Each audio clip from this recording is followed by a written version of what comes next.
का नाम है साइबर सिक्योरिटी। अगर मैं बात करूँ सुरक्षा की, अगर मैं अपने घर के आगे कोई गार्ड खड़ा करता हूँ, तो वो मेरी किसकी सुरक्षा करेगा? वो सुरक्षा करेगा जो है घर की। अगर मैं अपने साथ एक गार्ड रखता हूँ, तो वो किसकी सुरक्षा करेगा? मेरी सुरक्षा करेगा। ऐसे ही मुझे जब कंप्यूटर की सुरक्षा की आवश्यकता होती है, तो मैं किसकी यूज़ करूँगा? तो मैं करूँगा साइबर सिक्योरिटी का। मैं इसमें ये नहीं बताऊँगा सिक्योरिटी के लिए क्या-क्या चीज़ें आवश्यकता होती हैं। हम इसमें पढ़ेंगे मेनली मैलवेयर को। मैलवेयर मतलब एक ऐसा सॉफ्टवेयर जो सिस्टम या फिर प्रोग्राम्स या नेटवर्क या फ़ोन, कोई भी ऐसी चीज़ जिसमें तुम्हारे बिना कोई जानकारी तुम्हारी अपने पास लेना चाहता है, मतलब स्टील चुराना चाहता है, उसे डिस्ट्रॉय करना चाहता है, उसे मैनिपुलेट करना चाहता है, मतलब बदलना चाहता है, अपने हिसाब से उसे यूज़ करना चाहता है। ये सब साइबर सिक्योरिटी के अंतर्गत आएँगे, जो कि मैलवेयर द्वारा किए जाएँगे। अगर हम बात करें साइबर सिक्योरिटी का मतलब है डिजिटल अटैक। डिजिटल अटैक कैसा अटैक है? डिजिटल अटैक वास्तविक नहीं है, डिजिटल है। करें इसमें हम डिजिटल अटैक से नेटवर्क्स को, सिस्टम्स को, प्रोग्राम को बचाना क्या बोलते हैं हम? Cyber security. इसमें एक वर्ड आएगा जिसका नाम है मेलवेयर। तो मेल का मतलब होता है गंदा, अवेयर का मतलब सॉफ्टवेयर से। तो हम बात करें मेलवेयर, तो मेलवेयर का मतलब ऐसे सॉफ्टवेयर का ग्रुप जो कि सिस्टम, प्रोग्राम या कोई भी ऐसी चीज़ जो कि हमारे डिजिटल अटैक, जिससे डिजिटल अटैक जो है होगा, उसे क्या बोलेंगे? मेलवेयर। क्या बोलेंगे? इस मेलवेयर के अंदर बहुत सारी चीज़ें आती हैं। एग्जाम्पल, जैसे मैं बोलूँ फर्नीचर, तो फर्नीचर के अंदर कुर्सी भी आती है, सोफ़े, गद्दे, ये सब चीज़ में किस में? टेबल, ये सारी चीज़ें किस में आती है? फर्नीचर में। ऐसे ही हम बात करें मेलवेयर, मेलवेयर के अंदर ही वायरस, वॉर्म वायरस, हम बात करें ट्रोजन हॉर्स, बहुत सारे जो वायरस, जितने भी वायरस हैं वो सब क्या होते हैं? मेलवेयर होते हैं। ठीक है।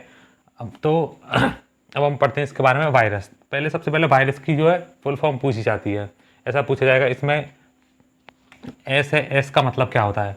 तो हम यहाँ पे इसकी जो डेफिनेशन फुल फॉर्म है वो हमको याद ही रखनी है, और इसे पहचानने का मैं तरीका बताऊंगा। इससे सवाल आएगा तो कैसे सवाल आएगा, ठीक है। और इससे बाहर फिर सवाल मिलेगा भी नहीं आपको। देखिए, vital information resource under seize, vital information resource under seize.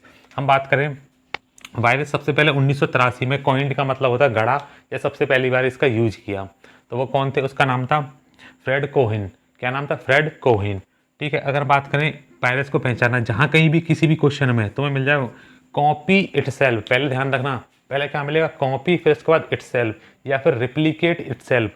Copy itself या रिप्लीकेट का मतलब होता है अपने आप। जैसे कि हम अपनी बात करें, वायरस, हमें कोई वायरस लग जाता है, चाहे वो कोई भी वायरस हो, तो उसमें क्या होता है? हमें एक वायरस, किसी ने एक वायरस हमारे शरीर के अंदर आ गया, फिर वो एक वायरस क्या करेगा? अपने आप हमारे, और एक आएगा, एक से मल्टीपल होता चला जाएगा, मतलब अपने आप कॉपी बनाता चला जाएगा, 1 से 2, 2 से 3, 3 से 4, ऐसे करके वायरस फैलता चला जाता है। ऐसे ही कंप्यूटर में होता है।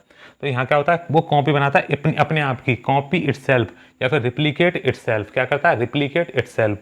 पर इसको रिप्लीकेट करने के लिए या फिर कॉपी बनाने के लिए यूजर का मतलब, अगर मेरे कंप्यूटर में वायरस आ गया, जब मैं उसे छेड़ूंगा, जब मैं उसको, मतलब मैं यूजर हूँ, तो मैं उसको पेन ड्राइव में डाल किसी और को दूंगा, तब वो फैलेगा। मतलब इसमें यूजर का इंटरवेंशन या फिर यूजर का हस्तक्षेप क्या होता है? आवश्यक होता है फैलने के लिए।